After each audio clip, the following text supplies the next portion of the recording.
শিশুদের নিরাপদ ও সুন্দর ভবিষ্যৎ গড়ে তুলতে বাল্যবিবাহ, মাদকের আসক্তি ও শিশু নির্যাতনের বিরুদ্ধে সচেতনতার বার্তা নিয়ে আগরতলার বোজ্জং উচ্চ মাধ্যমিক বিদ্যালয়ে বিশেষ কর্মসূচির আয়োজন করল ত্রিপুরার শিশু অধিকার সুরক্ষা কমিশন।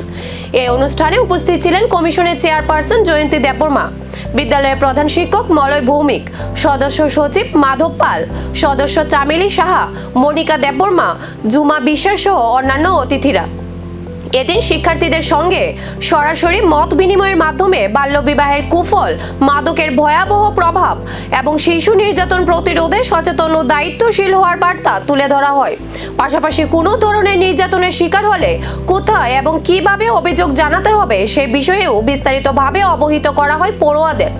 আয়োজকদের মতে বিদ্যালয় থেকেই সচেতনতার বীজ বপন করা গেলে ভবিষ্যতে একটি নিরাপদ, সুস্থ ও দায়িত্বশীল সমাজ গড়ে তোলা সম্ভব। সেই লক্ষ্যেই এই ধরনের সচেতনতামূলক কর্মসূচির উপর বিশেষ গুরুত্ব দেওয়া হচ্ছে। নমস্কার। আজকে ত্রিপুরা রাজ্য শিশু অধিকার সুরক্ষা কমিশনের পক্ষ থেকে বোজ্জং হায়ার সেকেন্ডারি স্কুলে বিভিন্ন বিষয় নিয়ে বাচ্চাদেরকে অ্যাওয়ারনেস করার জন্য আজকের এই অনুষ্ঠান।